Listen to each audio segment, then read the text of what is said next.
Di sini saya akan menjelaskan lebih singkat lagi tentang metode agile. Apa sih yang dimaksud dengan agile? Bagaimana cara kerjanya? Bagaimana deployment cycle-nya? Hingga dampak yang akan kita hadapi saat menggunakan metode agile. Nah, pada umumnya seperti yang kita sudah ketahui bersama, agile ini sudah sangat populer loh di kalangan perusahaan-perusahaan karena sifatnya yang fleksibel dan dapat menerima perubahan apapun dan kapan saja. Sehingga metode agile ini merupakan salah satu metode dari metode lainnya yang sampai saat ini masih eksis dan masih sering digunakan.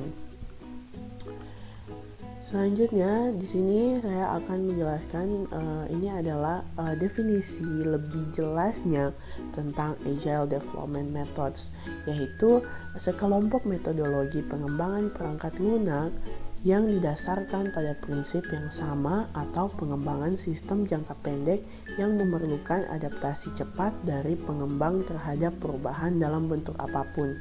Di sini saya garis bawahi yaitu adaptasi cepat dari pengembang terhadap perubahan dalam bentuk apapun. Nah, sudah saya jelaskan tadi di awal bahwa Agile ini sangat open tentang perubahan requirements yang secara tiba-tiba diberikan oleh klien. Nah, terkadang kan apa yang diinginkan klien atau customer itu pada awal perencanaan itu bisa saja berubah. Nah, ketika ia melihat produk kita bisa saja ada perubahan yang diminta oleh klien. Nah, kalau sudah hal itu terjadi, maka otomatis semua tim harus kerja lagi, walaupun contohnya sudah ada di tahap terakhir, namun ketika kita memperlihatkan itu kepada klien dan klien meminta ada perubahan, maka otomatis kita harus menerima dan kembali lagi ke tahap sebelumnya di mana perubahan itu terjadi. Namun pada intinya Agile itu merupakan suatu metode yang sangat melibatkan klien atau customer dalam menyempurnakan bagian-bagian kecil dari sebuah produk.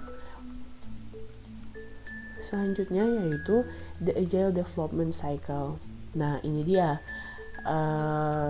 salah satu gambar tentang development cycle-nya. Di sini ada 6 tahap, yaitu requirements, plan, design, develop, release, track, and monitor. Nah, keenam tahap inilah yang harus diterapkan atau yang harus dilakukan secara berurutan oleh pengembang dalam menggunakan metode Agile. Saya akan menjelaskan ya satu-satu. Yang pertama yaitu requirements. Yang pertama yaitu planning, yaitu setelah sebuah ide itu dianggap layak, maka tim project akan berkumpul dan bekerja untuk mengidentifikasi semua fitur.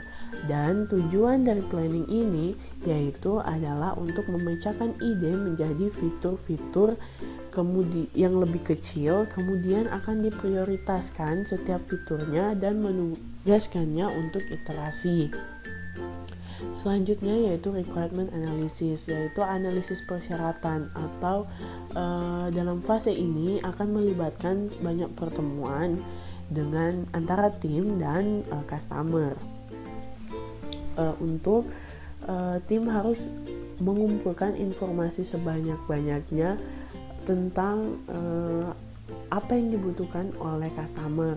Misalnya informasi seperti siapa yang akan menggunakan produk, bagaimana mereka akan menggunakannya, dan lain-lain.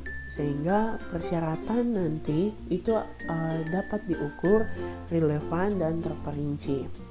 Dan ketiga yaitu desain. Nah, di sini desain ini bukan hanya tahap dimana kita mendesain tentang UI-nya atau user interface-nya, tetapi dalam desain ini yaitu tim harus memikirkan seperti apa produk atau solusi nantinya yang akan terjadi masalah, misalnya masalah yang akan terjadi ke depannya. Nah, itu sudah harus dipikirkan solusinya bagaimana oleh tim. Dan dalam tahap desain ini tim juga datang dengan strategi uji atau rencana untuk melanjutkan software tersebut. Nah, selanjutnya yaitu yang keempat adalah implementation, coding, or development, di mana implementasi, pengkodean, atau pengembangan. Nah, fase ini adalah tentang pembuatan dan pengujian fitur dan menjadwalkan iterasi untuk penerapan atau mengikuti pendekatan pengembangan iteratif dan bertahap. Nah, tahap ini juga memerhatikan setiap coding yang dilakukan oleh tim programmer. Nah, untuk itu programmer harus menguasai bahasa pemrograman yang dipakai, sehingga dalam membuat coding terus-menerus ada perkembangannya dan mendapatkan suatu software yang diinginkan. Selanjutnya yaitu testing atau pengujian. Nah, setelah code atau coding yang sudah dikembangkan di tahap sebelumnya, maka akan diuji terhadap requirements untuk memastikan apakah produk ini benar-benar menyelesaikan kebutuhan pelanggan atau tidak. Selama fase ini juga pengujian unit, integrasi sistem, dan penerimaan harus dilakukan. Yang keenam yaitu deployment atau penerapan. Nah, deployment ini adalah tahap akhir dari pembuatan software menggunakan metode agile. Namun bukan berarti ketika software sudah masuk ke tahap deployment, bukan berarti bahwa software ini sudah benar-benar selesai. Artinya setelah pelanggan menerima produk yang telah dikirimkan, itu bisa saja dari pihak customer itu menemukan masalah baru yang tidak diidentifikasi sebelumnya oleh tim ya teman-teman. Jadi bisa saja masalah itu terjadi ketika sudah ada di tangan customer. Nah, untuk itu maka di sini yang akan menangani adalah tim yang mengerjakan software atau project itu. Jadi ini adalah keenam dari 6 langkah dari metode agile itu sendiri.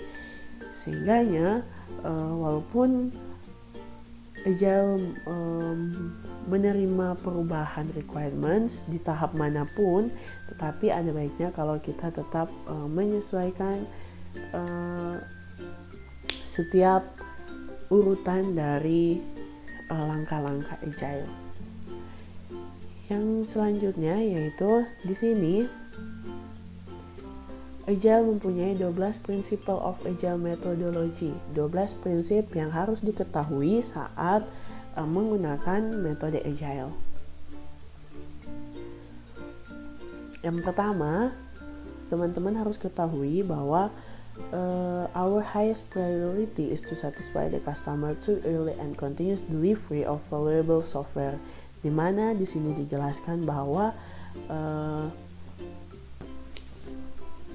customer itu adalah prioritas paling utama dan paling tinggi, karena kepuasan klien adalah salah satu tujuan dari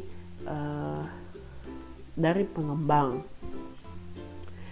Nah, di sini kita harus melihat apakah customer itu puas atau tidak dengan hasil kerja kita, sehingga kalaupun kita terus menerus membangun relasi yang baik dengan customer, maka bisa saja kedepannya mungkin customer akan menggunakan jasa kita lagi. Dan bagaimana kita menyikapinya? Sound simple, right? But I think not really, karena dalam customer itu kan berbeda-beda ya. Jadi bisa saja ada customer yang mengerti, ada customer yang sulit untuk dipahami bagaimana jalan pengerjaannya, tapi itu kembali lagi kepada tim, bagaimana tim bisa menyesuaikan diri untuk menghadapi customer. Selanjutnya ada welcome changing requirements, yaitu menerima perubahan kebutuhan, di mana seperti yang sudah dijelaskan pada prinsip nomor 1, yaitu sometimes customer itu merubah kebutuhan produk yang hasilnya itu sudah ada, tapi tiba-tiba bisa saja ada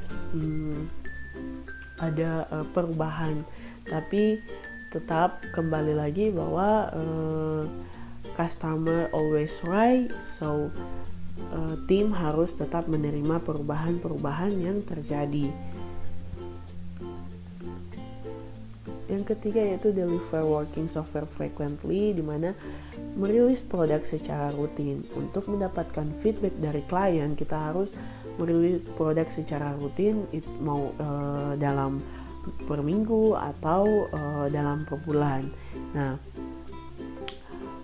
dengan semakin pendek jangka waktunya itu mungkin akan semakin baik, tapi semakin pendek jangka waktunya, maka semakin sering kita memberikan produk secara rutin atau progres kita memperlihatkan produk kita kepada customer agar ini dapat meningkatkan kepercayaan customer dengan tim developer, sehingga kalaupun memang hasilnya nanti tidak sebagus yang diharapkan, at least klien sudah mengetahui kalau tim developer memang mengerjakan proyek yang diminta dengan konstan seperti yang sudah ditunjukkan setiap minggu atau setiap bulan hasil progresnya. Selanjutnya yaitu must work together daily, yaitu kolaborasi atau kerjasama setiap hari. Nah, di sini kan kita bekerja secara teamwork, jadi ada baiknya kalau kita bekerja itu memang harus bekerja sama setiap hari, karena walaupun klien itu bukan tim dari developer, tetapi klien itu merupakan bagian dari tim project ini. Untuk itu tim developer juga harus mengikut sertakan klien dalam proses pengembangan perangkat lunak. Jadi yang bekerja sama di sini bukan hanya tim developer, tetapi harus mengikut sertakan juga klien. Selanjutnya yang kelima yaitu build project around motivated individual, yaitu bekerja dengan individu yang bersemangat. Nah, jika kita bekerja di lingkungan yang lingkungan positif, otomatis kita dapat bekerja juga dengan positif. Nah, begitu juga dalam pembuatan proyek, jika sekitar atau around kita adalah orang-orang yang saling support satu dengan yang lainnya, maka kita pun otomatis walaupun kita lelah dalam pekerjaan yang kita lakukan, tetapi jika kita mempunyai tim atau tim yang saling memotivasi, maka pekerjaan yang kita lakukan itu juga dapat mendukung hasil kerjanya nanti. Jadi motivated individual itu sangat penting dalam sebuah tim. Selanjutnya yaitu face to face conversation, di mana di sini komunikasi tatap muka. Jadi komunikasi tatap muka ini lebih penting, sangat-sangat important untuk dilakukan, karena kita dapat berkomunikasi secara langsung dibandingkan kita harus berkomunikasi secara tertulis. Itu jauh akan lebih sulit dibandingkan kita harus berkomunikasi secara langsung, sehingga kita tahu dan mengerti detail setiap project yang akan dilakukan. Jadi baiknya kita melakukan face to face conversation ya.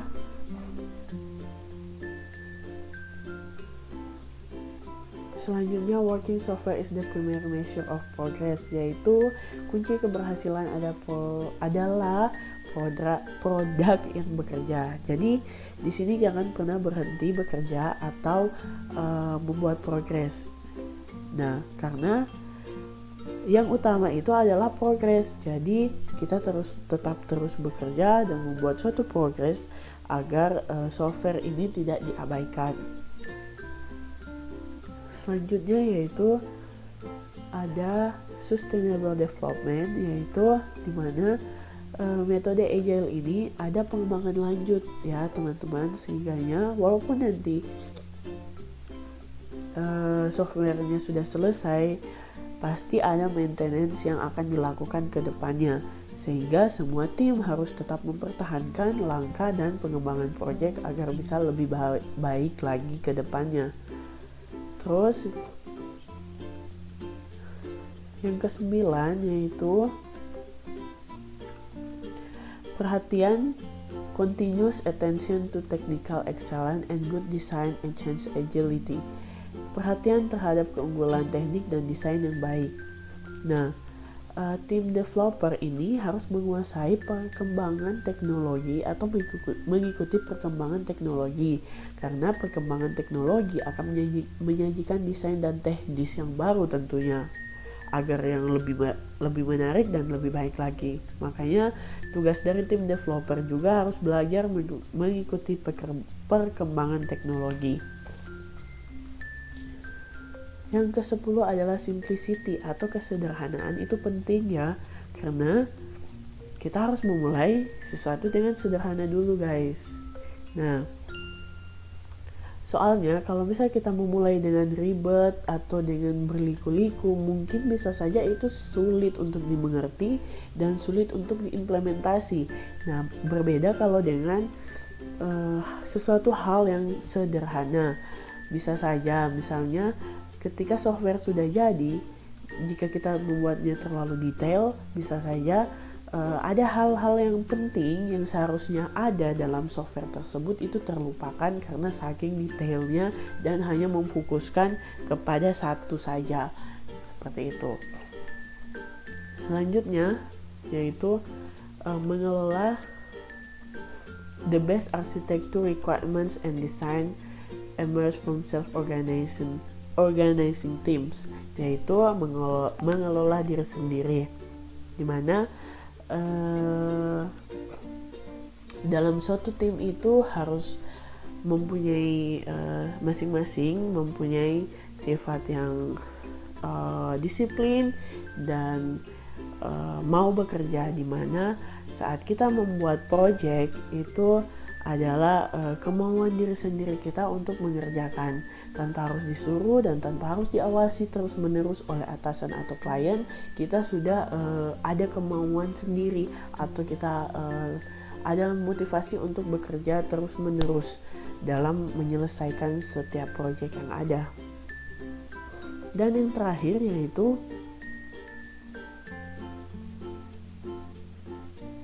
tim refleks atau refleksi dan penyesuaian. Nah, di sini tahap ini merupakan tahap refleksi atau penyesuaian yang dimana kita berhenti sejenak dan merefleksikan apa yang sudah kita lakukan, atau tahap evaluasi juga bisa dikatakan di tim refleks ini, karena kita dapat memikirkan apa yang baik dan buruk, yang harus diteruskan dan apa yang harus dihentikan.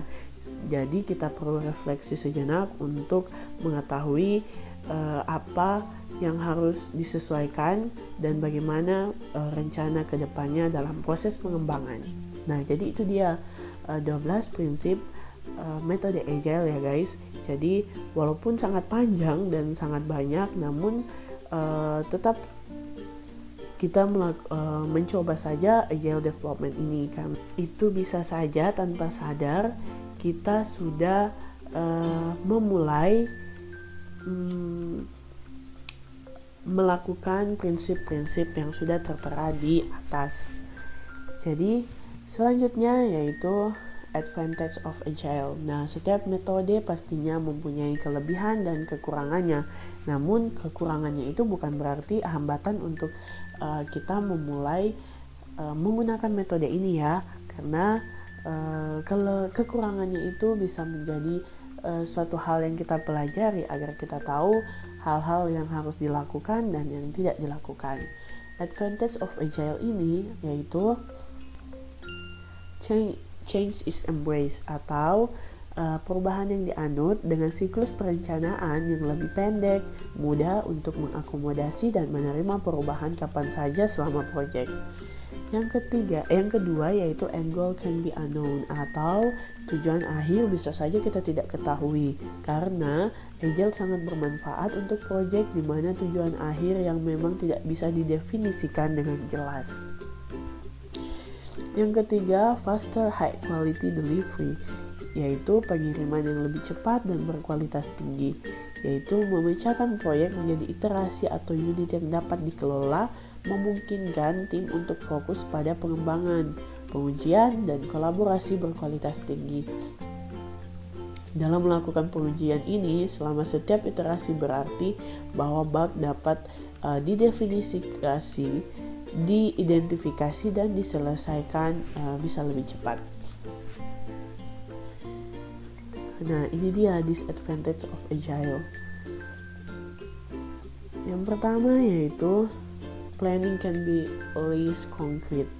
Jadi perencanaannya ini dapat menjadi kurang konkret loh teman-teman, karena sometimes sulit untuk menentukan tanggal pengirim yang solid, atau perencanaannya itu tidak bisa kita pastikan karena saking mungkin bisa saja banyaknya perubahan. Yang kedua, team must be knowledgeable, yaitu tim harus berpengetahuan. Nah, ini merupakan tim tangkas biasanya sih kecil, sehingga anggota tim itu harus terampil dan dalam berbagai bidang. Jadi setiap individu itu harus tahu semua bidang mulai dari programmer, dari project manajernya, dan lain-lain. Yang ketiga yaitu time commitment from developers, yaitu komitmen waktu dari pengembang. Nah, agile paling sukses ini ketika tim pengembang sepenuhnya didedikasikan untuk project. Jadi memang tim ini harus